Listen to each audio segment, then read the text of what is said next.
زلزلې ولې راځي؟ ساينس په دې اړه باندې څه وایي؟ اسلام په دې اړه باندې څه وایي؟ موږ او تاسو د یو مسلمان په حیث باندې په دغسې حالاتو کې څه باید وکړو؟ زموږ او تاسو مسؤلیت څه شی ده او د آینده لپاره تدابیر او پلان څه کیدلی شي؟ له هر څه نه وړاندې خو هغه زموږ او تاسو هیوادوال چې په دې خطرناکه حادثه کې متاثره شوي دي یا شهیدان شوي دي یا زخمیان شوي دي، ټولو ته له الله جل جلاله څخه اجر او ثواب غواړو. الله جل جلاله دې د شهیدانو دا شهادت قبول کړي او هغه څوک چې پاتې شوي دي الله جل جلاله دې هغوی ته صبر او استقامت په نصیب کړي. الله جل جلاله دې ورته استقامت ثابت قدمي په نصیب کړي. دا هغه بد حالت ته چې نه صرف زموږ په هیواد باندې بلکې په نورو هیوادونو باندې هم راتللی شي. صبر په داسې حالاتو کې لوی عبادت ته چې باید موږ او تاسو یې وکړو او مهم کار چې باید موږ او تاسو یې وکړو هغه هم درته لږ وروسته واضحه کوم. راځو دې خبرې ته چې ساینس دا چې په عملي تجربو باندې ولاړ ده، په مشاهده څه شی چې دوی ویني، څه شی چې دوی ته محسوسیږي یا کوم شي پورې چې د دوی علم او پوهه رسیږي، هغوی دا خبره کړې ده چې دا زلزله د دې په خاطر باندې راځي چې دا ځمکه وایي څو طبقو نه جوړه ده او دا ډیره په یوه نرمه طبقه باندې ولاړه ده. نو دا خوريږي، دا طبقې حرکت کوي. کله چې دا یو بل ته نږدې شي دا طبقې او یو بل سره ټکر وکړي نو په دې وجه باندې په دې ځمکه باندې لړزه راځي او حرکت راځي او په نتیجه کې زلزله رامنځته کیږي. که چیرته دا حرکت یا دا ټکر معمولی وي خو څوک ورباندې پوهیږي هم نه، خو که چیرته دا ټکر خطرناک وي، قوي وي، نو په همغه اندازه باندې بیا زلزله هم قوي او خطرناکه کیدلی شي. دا ساينس دا خبره کوي. اسلام دا خبره کوي چې په داسې حالاتو کې انسان باید توبه وباسي، استغفار ووایي، الله ته رجوع وکړي، د الله جل جلاله قدرتونو څخه دی ورباندې پوه شي او دا درک کړي چې الله جل جلاله ګوره په هر څه باندې قادر ده. دا ځمکه که پیدا شوې دا په خپله باندې نه ده پیدا شوې، دا الله پیدا کړې ده. الله چې څنګه وغواړي هماغه رقم هر څه کولی شي. اوس هم د الله جل جلاله د واک او د قدرت لاندې ده. نو اسلام دا خبره کړې ده بالعموم کې چې په دې کې یا ازمایښت کیدلی شي په زلزله کې، یعنی زلزله دا د دې په خاطر راځي چې په خلکو یو امتحان راشي چې دا خلک په څه حالت کې دي. دا اوس هم د الله جل جلاله ته وفاداره او د الله جل جلاله منونکي دي او که نه دي، یعنی په سخت حالت کې هم دوی ولاړ دي په دې اسلام باندې او که نه دي ولاړ. دا ازمایښت کیدلی شي. همدارنګه دا یو عذاب هم کیدلی شي. کله چې خلک نافرمانه وي یا مثلا بد عمل په هغوی کې موجود وي عذاب هم کیدلی شي. همدارنګه دا زلزله دا د دې په خاطر هم راتللی شي چې د انسانانو مرتبه ورسره لوړه شي. یعنی کله چې عذابونه راشي هغه د ښو خلکو دوی ورباندې صبر وکړي، دوی ورباندې بیا هم له الله جل جلاله څخه خیر وغواړي، د الله جل جلاله په دغه سخت حالت کې هم د هغه عبادت وکړي. په دې وجه الله جل جلاله د دغه خلکو درجه نور هم لوړوي.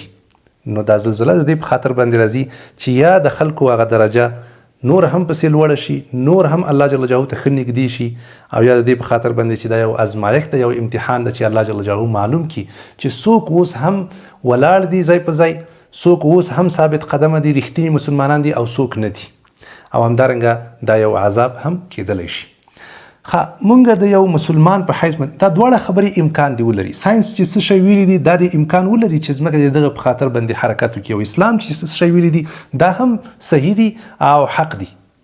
دا هر څه مونږ استفاده کولی شو او ویلی شو چې د دې ټولو اسبابو په خاطر باندې زلزله راتللی شي. مونږ تاسو د یو مسلمان په حیث باندې څه مسؤلیت لرو؟ مسؤلیت زمونږ تاسو په داسې حالاتو کې دا ده چې د یو بل تر څنګ ودرېږو، یو بل ته ډاډګیرنه ورکړو. که چیرته هغه ځوانان چې هلته نږدې دي الله دې ټولو ته اجر او ثواب ورکړي، زه ښه ډېر کومک یې وکړو، لاړل او الحمدلله یو وحدت، یووالی او احساس الحمدلله موږ تاسو ولیده.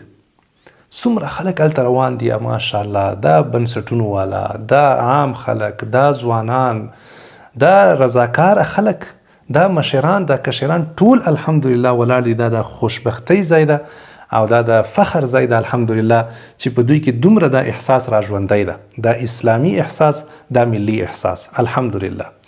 نو زموږ ستاسو هم مسؤلیت دا ده که چیرته امکان ولري او نږدې یو او ورتللی شو باید ورشو، او که چیرته لرې یو موږ تاسو کولی شو چې هغوی ته مرستې خپلې ولیږو، خپلو خپلوانو ته مرستې ولېږئ، خپلو ملګرو ته مرستې ولېږئ، په هغه چا چې تاسو ورباندې باوري یئ مرستې ورته ولېږئ، تر څو انشاءالله دغو مستحقو او بېوزلو خلکو ته ورسیږي او څه ناڅه انشاءالله دوی باندې دا غم څنګه شي دا سپک شي.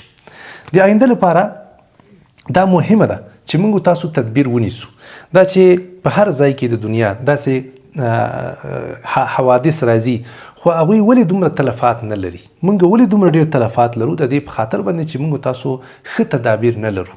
یعنې کیدای شي دغه کورونه چې را غورځېدلي دي کې به داسې کورونه هم وي چې 100 کاله په دې باندې تېر شوي دي، 50 کاله پرې تېر شوي دي، او څوک دومره فکر نه کوي چې دغه لږ غوندې ترمیم کړي یا یې لږ ښه کړي یا یې لږ محکم کړي، لږ یې کلک کړي، بس چې تر څو پرې را غورځېدلی نه وي دوی پکې اوسېږي. دا ښه تدبیر نشو. د یو مسلمان په حیث باندې موږ او تاسو باید له خطر نه ځانونه بچ کړو. صحیح شوه؟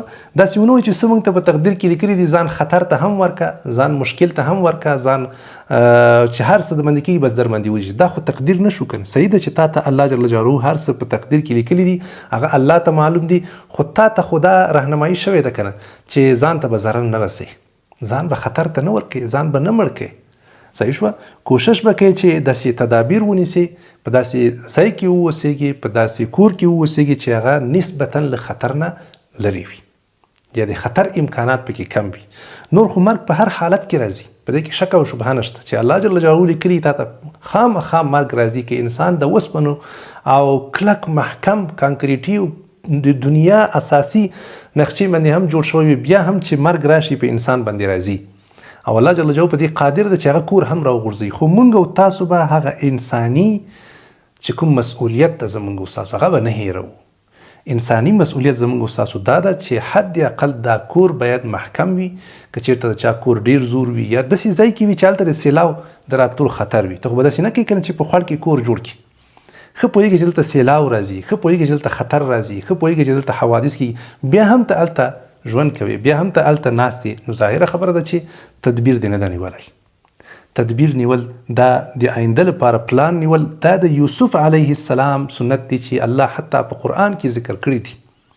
نو ډیره مهمه ده چې موږ تاسو د آینده لپاره تدبیر ونیسو، خپل کورونه څه ناڅه محکم کو، د خطر له ځای نه څه ناڅه لرې واوسېږو. په دې سره به انشاءالله په آینده کې موږ تاسو ډیر تلفات ونه لرو که الله کړي وي.